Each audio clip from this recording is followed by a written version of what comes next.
ఈ మాటలు అంటూ నాకేమాత్రం ఇష్టం లేదు. ఎందుకంటే నేను ఆయనతో కలిసి 24 ఏళ్ళు పనిచేశా. అయినప్పటికి కూడా ఆయనే చెప్పాడు, నేను తప్పు చేస్తే నా గురించి కూడా నువ్వు గట్టిగా రాయని కూడా అన్నాడు. అందుకే నేను చెబుతున్నా, రామోజీరావు గారు మీరు రాక్షసుల్లా మారారు, మనిషిలాగా ఉండండి. రామోజీరావు గారు మీరు ప్రజా కంటకుడుగా మారారు, అలా మారొద్దు, నిజ వాస్తవాలకి దగ్గరగా రాయండి అని అనేకసార్లు చెబుతున్నా. ఈ సందర్భంలో రామోజీరావు గారికి నేను సవాల్ విసురుతున్నా. నేను ఆ స్థాయి కాకపోవచ్చు, నాకు అంత ఇది ఉండకపోవచ్చు, కానీ సవాల్ విసురుతున్నా. ఎప్పుడు అలా అనకండి, ఆ స్థాయి కాదని అనకండి. ఎందుకంటే రామోజీరావు చాలా కింది స్థాయికి ఎప్పుడో పడిపోయారు, మీరెప్పుడు అలా అనుకోకండి. ఆయన పడిపోయారు ఎప్పుడు, మనం ఎదిగామా లేదా, మీరు ఎదిగారా లేదా, మీది ఆ స్థాయి కాదా. కానీ ఇప్పుడు మీరు డెఫినెట్ గా చెప్పుకోవచ్చు, రామోజీరావుకి మీరు సలహా ఇవ్వచ్చు, ఛాలెంజ్ కూడా చేయొచ్చు, మీ స్థాయి వేరు. నేను ఛాలెంజ్ ఏం చేస్తున్నానంటే ఇప్పుడు ఈనాడు వారు కానీ చంద్రబాబు గారు కానీ చెప్పేదేంటి, జగన్ గారు తీసుకొచ్చిన స్కీముల వల్ల రాష్ట్రం నాశనం అయిపోయిందని, జగన్ గారు ఆ స్కీముల కోసం అప్పులు తెచ్చారని, అంతే కదా. ఓకే రైట్, తప్పు చేశారు అనుకుందాం.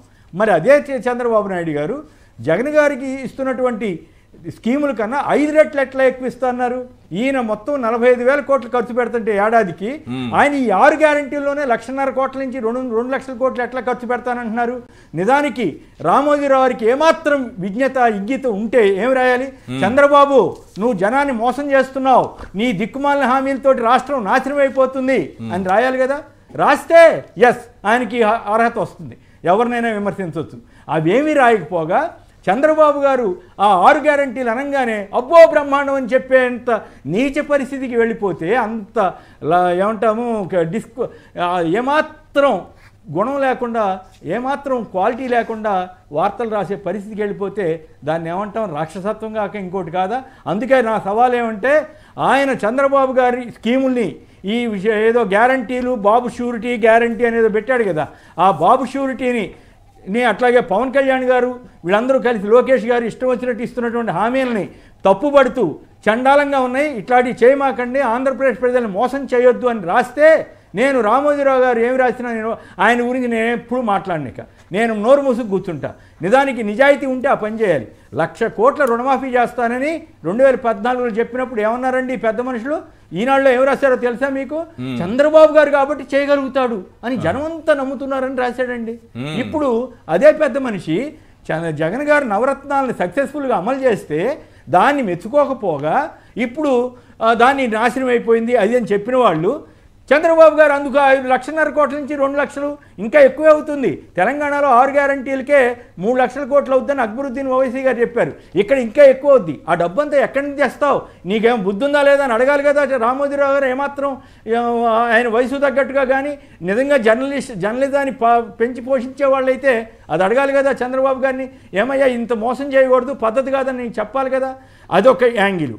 ఇంకొకటి చెప్తాను, ఇంకొకటి ఏంటంటే మార్గదర్శి సంస్థలలో జరిగిన అక్రమాలన్నీ బయట పెడుతున్నారే కదా. ఈ కోపం అంతా కూడా ఆయన ఎందుకు పారదర్శకంగా ఉండాలని చెబుతాడు కదా ప్రభుత్వాన్ని. మరి నువ్వెందుకు పారదర్శకంగా ఉండవు, నువ్వు అసలు ఎందుకు నష్టాలు వచ్చినాయి, నువ్వు పెద్ద ఆర్థిక నిపుణులాగా రోజు ఈ సోది రాస్తున్నావు కదా, చెత్తా చెదారం అంతా పేర్చి రాష్ట్ర ప్రభుత్వం మీద. మీరు 2,600 కోట్ల అప్పుల కోసం మీ టీవీ ఛానల్ అమ్ముకున్నారా లేదా, అది వాస్తవమా కాదా, ఎందుకు అమ్ముకోవాల్సి వచ్చింది. మీరంత ఆర్థిక నిపుణులయ్యండి, మీకు అన్ని విషయాలు తెలిసిన వాళ్ళయ్యండి, బ్రహ్మాండంగా నడిపే వాళ్ళైతే మరి ఎందుకు నష్టపోయారు, ఎందుకు చేశారు. మీరు ఇక్కడ ప్రభుత్వాన్ని తప్పు పడుతున్నారే, మరి ఎట్లా తప్పు పట్టగలుగుతారు, మీకు ఆ అర్హత ఉందా. మరి మీరు కంపెనీలని మూసారే, న్యూస్ టైం ఎందుకు మూసారు, సోమా ఎందుకు మూసారు, ఇంకా అనేక కంపెనీలు కొన్నింటిని మూసారు కదా, ఎందుకు మూసారు. మీరు అంత సమర్థులైతే చేయాలి కదా. మరి దాని గురించి ఏం చెప్తారు. మీరేంటి గవర్నమెంట్కు సంబంధించి జరుగుతున్నటువంటి పరిణామాల్లో చంద్రబాబు గారు పసుపు కుంకుమ పేరుతోటి సివిల్ సప్లైస్ కార్పొరేషన్ నుంచి 30-40 వేల కోట్లు తీసుకొచ్చి ఆ కార్పొరేషన్ నుంచి డబ్బులు తీసుకొచ్చి ఖర్చు పెడితే అబ్బో ఆడవాళ్ళంతా చంద్రబాబు గారు వెనకాల పడ్డారు, మొత్తం అంతా ఓట్లని రాసినటువంటి దౌర్భాగ్యం ఈనాడు వారిదిను ఆంధ్రజ్యోతి వారిది కాదా. వాళ్ళు ఆ రోజున ఖండించారా, ఏమయ్యా నువ్వు చేస్తాను తప్పు, ఆ కార్పొరేషన్లో అప్పులు తీసుకురావడం తప్పు అని ఏమైనా చెప్పారా. ఇప్పుడు మాత్రం ప్రతిదీ భూతత్వంలో పెట్టి చూపించడం. నిన్న కేటీఆర్ గారు ఒక ఇంట్రెస్టింగ్ సమాధానం చెప్పారు తెలంగాణ శాసనసభలో. మేము అప్పుల కింద విద్యుత్ శాఖ నుంచి ఇన్ని వేల కోట్ల అప్పు తెచ్చామని చెబుతున్నారు, కానీ మేము సంపద సృష్టించాం 1,34,000 కోట్ల సంపద సృష్టించామని చెప్పాడు. మరి ఇప్పుడు అట్లాగే ఇక్కడ కూడా విద్యుత్ రంగానికి సంబంధించి ఆయన 50-60 వేల కోట్ల బకాయి పెట్టి 68,000 కోట్లు సార్, 68,000 కోట్ల రూపాయల బకాయిలు చంద్రబాబు పెట్టిపోయింది, 68,000 కోట్ల రూపాయలు. మరి అవన్నీ తీర్చింది ఎవరు? ఈయన కదా. మరి అవన్నీ తీర్చి మళ్ళీ కొత్త అవసరమైతే కొత్త అప్పులు తీసుకొచ్చి రైతులకు ఇచ్చే ఉచిత విద్యుత్ సబ్సిడీ 12,000 కోట్లు, దాన్ని 12,000 కోట్లు సార్, అది దాన్ని ఎగ్గొట్టిపోయాడు, ₹1 చెల్లించకుండా విద్యుత్ సంస్థలకి. మరి అవన్నీ లెక్కేయాలి కదా.